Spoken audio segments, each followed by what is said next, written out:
Alors bonjour tout le monde, aujourd'hui on va vous montrer comment jouer à Castles of Mad King Ludwig, qui est un jeu de placement de tuiles avec un petit peu de simulation économique où tu as l'impression d'être aux enchères. Alors on va jouer une partie à 2 joueurs aujourd'hui, moi je suis Benoît et voici André.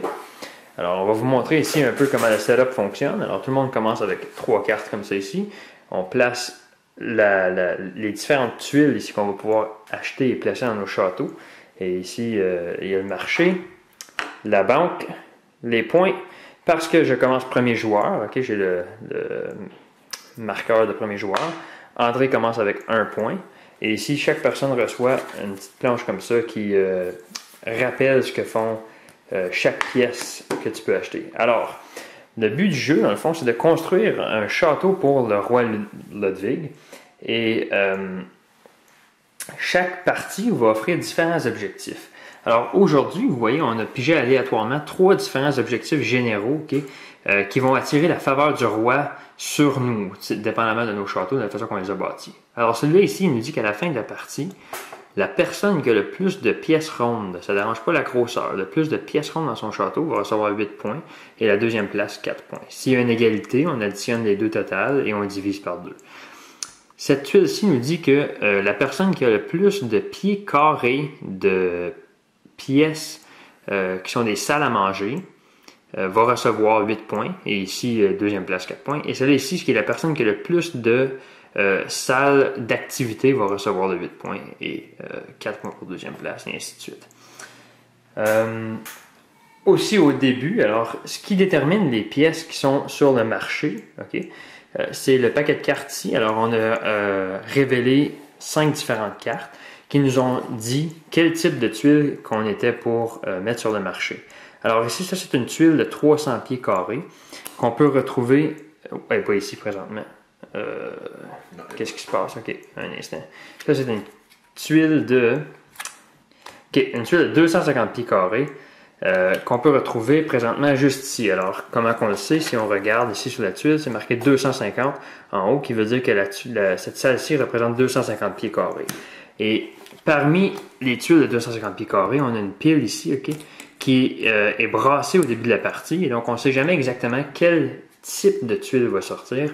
On sait juste ça va être quoi la dimension de cette salle.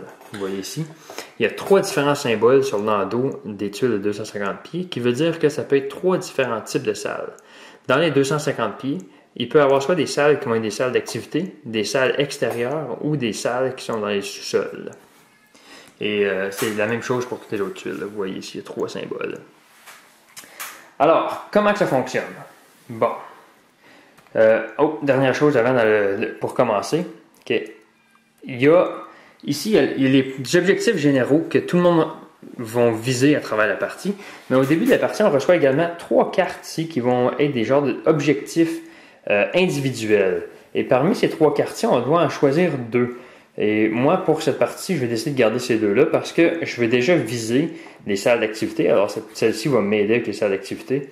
Et j'ai choisi celle-ci juste parce que ça ne me tentait pas de viser 2 différents types de salles. Alors, celle-là ici, on la discarte. Elle retourne en dessous du paquet ici qui sont des objectifs individuels. Et moi, dans mon château, à la fin de la partie, pour chaque pièce de 300 pieds carrés, je fais 2 points. Et pour chaque salle d'activité, je fais 2 points d'extra. Alors, André ici, voici ses cartes d'objectifs. Moi, je vais choisir 250 et 450. Une raison pour les 250, parce qu'il y a une possibilité d'avoir une salle d'activité dans les chambres 250. 450 me donne 3 points, qui est quand même attirant pour chaque salle que j'ai.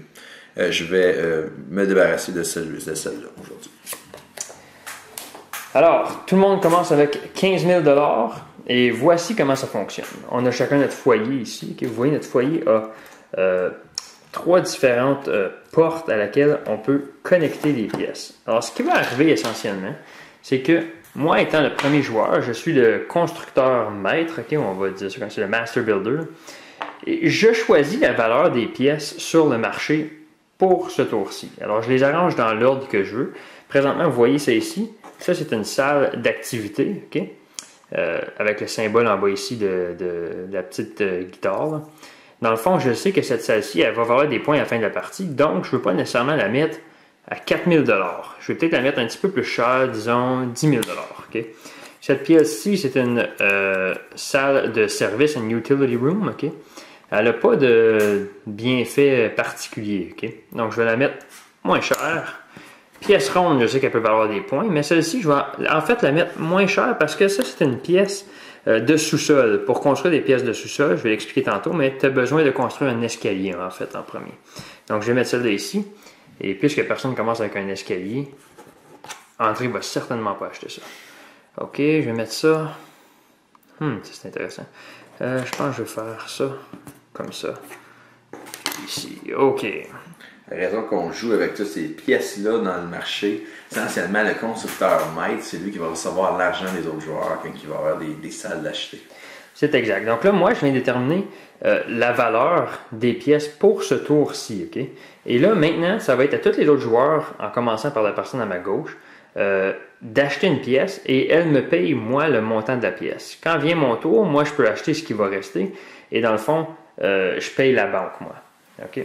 Donc, dernier détail, j'ai oublié de le mentionner, ces quartiers habituellement sont cachés et personne ne sait l'information qui est dessus, mais pour vous, aujourd'hui, on les a révélés et rendus information publique. Alors, André va commencer par choisir une pièce qu'il veut acheter. Quand il achète une pièce, évidemment, il paye la valeur qui est en haut ici. Donc ça, cette pièce-ci va coûter 15 000 10 000 8 000 ainsi de suite. Mais s'il décide à son tour qu'il ne veut pas acheter une pièce, il peut toujours acheter en haut ici si je suis capable de les prendre, un escalier qui va mener aux pièces de sous-sol, OK? Ou un corridor, et le corridor a deux côtés. Ça peut être un corridor pour le premier niveau, le niveau... Rez-de-chaussée. Le rez-de-chaussée, du château, ou pour le sous-sol du château. Okay, c'est toi qui décides quand tu le places dans ton château.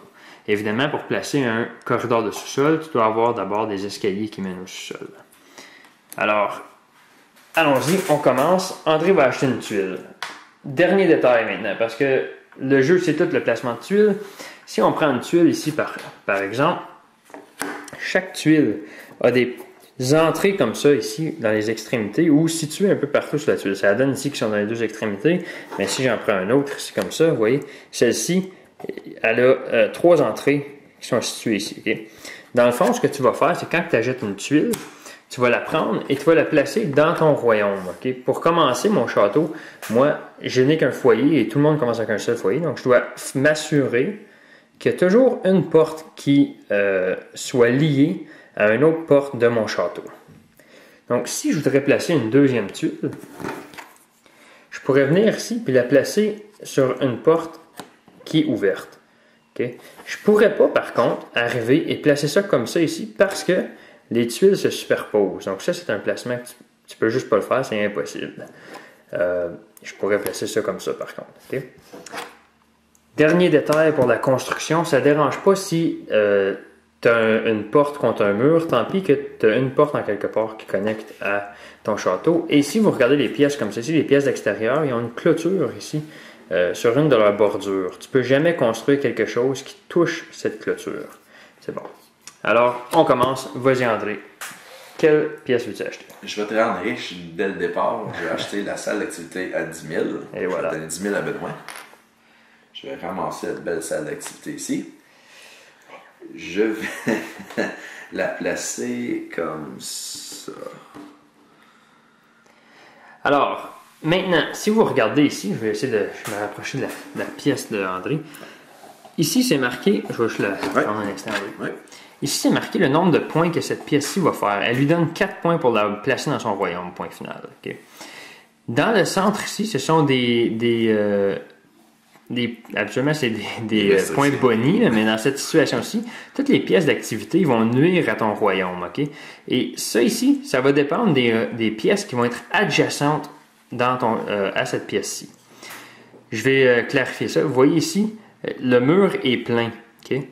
Donc, pour les pièces d'activité, n'importe quelle pièce qui touche, même si c'est sur le mur ou sur la porte, qui est une pièce de service, un salon, un living room ou un dortoir, okay, va te faire perdre 1 point dans la partie. Okay? Toutefois, si on regarde ici, okay, je vais reprendre cette tuile-ci, elle ici, pour chaque pièce d'activité qui est connectée à une porte, si tu regardes le mur, il n'est pas plein ici, il y a comme un espace noir, hein, c'est pour signifier que ça doit être connecté sur une porte. Donc, si tu réussis à connecter une pièce d'activité à cette pièce-ci, tu vas faire un point boni. Okay? Et dernière chose que je vais clarifier, c'est celle-ci, les pièces de sous-sol. Okay? Ils n'ont pas rien entre. Donc, ça veut dire que pour chaque pièce de service que j'ai dans mon château, je fais un 2 points de boni. Donc, ils n'ont pas besoin d'être adjacentes, ils n'ont pas besoin de toucher. C'est 2 points boni, peu importe ce qu'il y a dans ton château. OK. Donc là, André vient placer cette tuile-ci à 4 points. On regarde les points d'André, il monte de 4 points. Et voilà. J'ai commencé à 1 point étant donné que j'étais le deuxième joueur. C'est ça. Le premier joueur commence à 0. C'est exact. S'il y avait un troisième joueur, le troisième commence à 2 points et le quatrième commencerait à 3 points. Parfait. Alors là, c'est mon tour. Alors, il me reste ces pièces-ci ici que je peux acheter. Et wow, j'aurais pas pensé qu'André aurait acheté une pièce à 10 000 $. C'était vraiment celle que je voulais. Ouais, André, je suis tout le temps cheap. Fait que c'est correct. Je vais venir ici, je vais payer, je crois, 3 000 $. OK. On me prend 2 000 de change. Et je vais me construire un escalier qui mène au sous-sol. On va placer ça comme ça ici, sur nos foyers. Okay. Dernière chose à mentionner, si je vous ai dit qu'il y avait une carte au début qui nous aidait à nous rappeler qu'est-ce que chaque pièce faisait. Bon, je clarifie ça. Okay. Si tu as réussi à connecter toutes les portes sur une pièce, tu peux recevoir un boni. Okay. Dans le fond, si tu réussis à connecter toutes les portes une salle d'activité, tu vas faire 5 points de boni. Si tu réussis à compléter une pièce extérieure, tu vas faire 10 000 $. Une salle à manger, tu peux prendre une autre action, un autre tour au complet. Une utilité, tu peux avoir d'autres cartes de points boni qui sont des objectifs individuels. Les living rooms, les salons, si tu veux, tu rescores les points que cette pièce-là te donne. Les corridors, tu peux placer un hallway ou tu peux placer un autre corridor ou un escalier gratuitement dans ton château. Les pièces souterraines, pas souterraines, de sous-sol, à chaque deuxième pièce de sous-sol complétée, quatrième, sixième, ainsi de suite, tu choisis le boni de ton choix. Et les dortoirs, si tu les complètes, eux sont un petit peu spéciales. Okay? Tu vas pouvoir venir ici, choisir une des piles de tuiles qui t'intéresse, okay, de la dimension de ton choix, et tu regardes toutes les tuiles à l'intérieur de cette pile. Tu en choisis 0, 1 ou 2 que tu vas mettre par-dessus les cartes ici. Ça ici, c'est la durée de la partie en fait. Quand que ce paquet-là est vide, la partie se termine. Dans le fond, quand que tu prends les tuiles, tu les mets ici, non seulement tu t'assures que ce type de tuile-là va sortir dans la partie, tu t'assures également de prolonger la partie. Donc, ça pourrait être stratégique. OK, donc là, moi, j'ai fait mon tour. André a fait son tour. Le maître constructeur va maintenant être André. Donc, la première chose qu'André doit faire, c'est mettre un rabais de 1000 $ sur les pièces qui n'ont pas été achetées. Donc, on prend 1000 $ et on les met dessus. Et donc, à chaque tour, une pièce qui n'est pas achetée devient de moins en moins chère. La deuxième chose qu'il doit faire, c'est qu'il doit combler tous les trous dans le marché. Donc, il révèle une nouvelle carte. Ça nous dit de prendre une tuile de 600 pieds carrés et on la met ici. Et voilà. Et là, André peut réarranger le marché comme qu'il veut et c'est à moi d'acheter.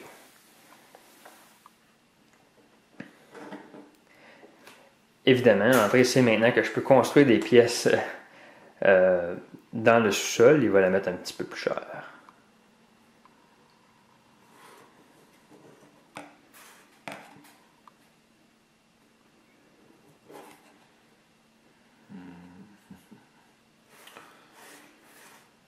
Comme ça. OK. Alors, moi, vous l'avez deviné, je m'en vais acheter cette pièce-ci. Parce qu'il y a 1000 $ dessus, j'ai juste à payer 7000 $ à André. Et je lui donne 7000 $ là. Donc, 5000 $, c'est 6, 7. Et voilà. Je prends la pièce et je dois la mettre au bout de mon escalier. Alors, ce qui va arriver, je peux le mettre dans la direction que je veux, je vais le mettre comme ça. Tu peux toujours l'orienter dans la façon que tu veux, tant pis qu'elle rentre dans ton château. Si la pièce ne peut pas être placée dans ton château, tu peux juste pas l'acheter et donc tu dois acheter autre chose ou tu passes. Une autre action que je n'ai pas mentionnée que tu peux faire à ton tour, c'est que tu peux passer et ramasser 5000 $. Donc, dans le fond, tu fais juste pas acheter de pièces, tu ramasses 5000 $. Maintenant, vous voyez le petit symbole ici, la petite ligne sur mes escaliers. Ça veut dire, si on regarde ici, que j'ai complété un corridor. C'est une pièce de type corridor. Et donc, je peux placer un corridor ou un escalier comme bon me semble gratuitement dans mon château. Et je vais venir placer ça ici comme ça. Très bien. Alors, mon tour est complété. C'est maintenant le tour d'André. Moi, je vais m'assurer d'avoir une bonne tuile et pas donner à Benoît des choses qu'il aime. Je prends la tuile de service. Vous voyez, ici, on n'a pas scoré mes points, mais je fais 1 point pour cette pièce-ci. Et j'aurais fait 2 points par tuile de service dans mon château. Et donc, André, en prenant la tuile, vient de m'enlever 2 points. Alors, 1 point pour moi. Et une autre chose que je ne veux pas faire, je pourrais venir placer la tuile ici, parce qu'il y a une porte. Mais comme Benoît a expliqué, là, essentiellement, j'aurais ma salle de service qui colle ma salle d'activité et je perdrais 1 point de ce sens-là. Donc, je vais venir ici au lieu, mettre ma salle de service sur ce côté-là. Je vais scorer 2 points pour ce placement-là. Et les salles de service ont généralement juste une porte. Et je viendrai prendre ce bonnie ici. Donc, essentiellement, je vais prendre 2 cartes bonnie, puis je vais en garder une. Je vais venir piger 2 cartes. Et ici, j'ai le choix de prendre cette carte-là, 1 point par 2 portes qui restent ouvertes à la fin de la partie. Ou prendre 2 points par salle de service. Étant donné que j'ai déjà une salle de service dans mon château, je vais venir ramasser celle-là et la mettre avec mes autres cartes de bonnie. Et l'autre est discardée. Alors, André a maintenant terminé son tour. Alors, le maître de construction, ça va être moi. On prend 1000 $ et on le met sur chacune des salles qui n'ont pas été achetées. Et là, il y a 2 trous, donc on révèle 2 cartes et on va racheter 2 salles. 200. Et donc 200. Oh, 2 salles d'activité. Ça devient intéressant. Alors, comment est-ce que je vais arranger ça? Parce que les pièces d'extérieur n'ont pas de valeur ce tour-ci. Alors, je vais juste comme ça. Et voilà. Vas-y, André, c'est à toi. Absolument. Je vais. C'est tentant, c'est une petite salle-là. J'aime beaucoup les salles extérieures pour l'argent potentiel qu'ils nous donnent. Donc, je vais faire ça. Je vais donner 5000 à Benoît, puis je vais nous supplémenter le dernier 1000 avec le 1000 qui est dessus cette salle-là. Et voilà.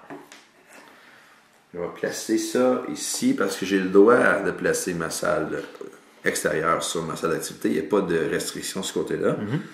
Et la clôture de sa salle ne va pas toucher rien, donc il est correct. Je vais venir placer ça comme ça ici. Cette pièce-là, lui, score 5 points immédiatement. Et si jamais il connecte d'autres salles extérieures, il va faire des points bonus. Alors là, c'est à moi. Moi, je pense que je vais venir payer les 10 000 $. Eh oui. Et je vais mettre ça ici. Boum, comme ça. Je complète, je fais 2 points pour ça. Et un autre 2 points pour ça ici. Donc, je fais 4 points. Et je complète cette pièce et je complète cette pièce-là également. Okay? Donc, je reçois présentement 2 cartes de points boni que je vais choisir. Alors, voici mes choix. Des salles de 200, j'en ai déjà une. Et je n'ai pas de salle à coucher. Donc, je vais prendre la salle de points boni pour les salles de 200. Et ça ici, le foyer au début, il y a une petite ligne en bas ici. Alors, il est considéré comme un corridor. Donc, je peux prendre soit un autre corridor ou un autre escalier. Et je vais me prendre un corridor de sous-sol. Donc, je vais prendre ça ici. Dans le fond, c'est un corridor standard là, parce que tu le flippes pour décider qu'est-ce qui va être. Et je vais fermer comme ça ici ma pièce de sous-sol. Elle ne me donne pas de points boni ou de boni présentement parce que c'est juste quand je vais fermer ma deuxième pièce de sous-sol que je vais avoir l'option de faire autre chose. Alors, mon tour est se dirige vers un château araignée. Je sais pas si tu as payé. Je pense que tu as payé ta salle. Non, je ne l'ai pas payé encore. Non, c'est bon. J'ai essayé de tricher, mais voilà, je ne pas mis. Alors voilà, 10 000 $ à la banque. OK. On met un 1000 $ sur chacune des pièces qui n'a pas été achetée. Donc là, on voit ici que la petite salle à coucher, elle devient pas très dispendieuse. Bientôt, elle va être gratuite. Et on révèle 2 nouvelles salles. Un autre 200. Ouh, ça c'est intéressant. Ça permet d'expliquer. C'est un 200 et un 200 de salles à manger. Maintenant, Parce que la pile de 200 est vide à la fin de la partie, chaque joueur qui a une salle de 200 dans son château va faire 2 points boni pour ces salles-là dans son château. Alors présentement, André peut arranger le marché comme il veut.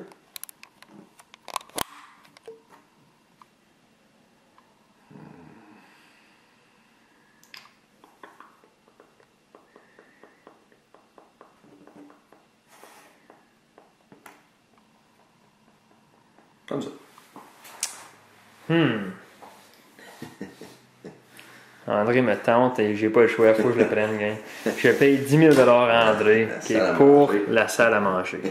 OK, cette salle à manger-là, il faut faire des points bonus, c'est connecté sur des salles d'activité que j'en ai pas présentement et j'ai pas de points bonus pour des salles à manger nulle part. Donc, je vais faire seulement que 1 point pour cette salle-là et je dois la connecter le long de ce corridor ici. Alors, on va mettre ça ici comme ça. Et voilà. Et je fais 1 point. C'est c'est décevant pour moi. J'avais une belle petite ouverture sur ma salle d'activité pour faire un 3 points boni. Et voilà. Qu'est-ce que tu veux? Je suis assez content que j'ai pris. c'est ça le jeu, c'est de jouer avec le marché pour voir quand est-ce qu'il va avoir les meilleurs avantages. Bon. Pleurez pas trop, André est rendu riche, fait que c'est bien correct. Même si puis il y a l'avantage en points présentement aussi, fait que. Oui, c'est vrai. Je vais y aller, moi, simplement avec la petite salle à coucher. Intéressant. Payer 5 000 plus le 3 000 ici qui est dessus cette salle. Cette salle score 2 points André. Ouais. Là, est-ce que je vais de ce côté-ci pour avoir... je crois que je vais faire ça. Je vais venir ici et placer ça sur mon foyer. Je vais scorer le 2 points. J'ai déjà mis. Ouais. J'ai fermé mon foyer. Un instant. Parce que son dortoir touche sa salle d'activité, André perd 1 point. Exactement. OK.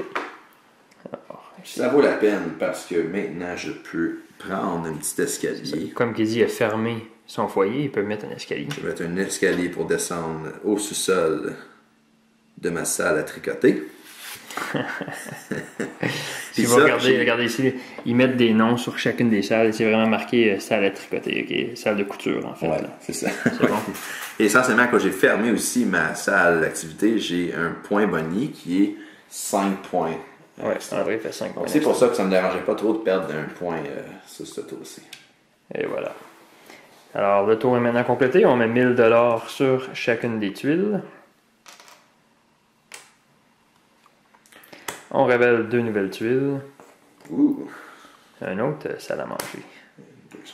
Alors maintenant, qu'est-ce qui va arriver si on révèle une carte de 200? C'est qu'on fait juste la mettre dans la discard pile, puis on fait juste continuer. On va prendre la prochaine au lieu pour remplir le marché. J'espère que ça vous donne une pas mal bonne idée de comment se joue le jeu. Il y a toujours un échange d'argent, puis dans le fond, à la fin, c'est la personne qui a le plus de points qui l'emporte. Évidemment, lorsque la partie se termine, on compte première place pour chacun des objectifs généraux de la partie. Et on donne 8 points, 4 points et 2 points. Ouais. Et on comptabilise nos points également pour les cartes de points boni.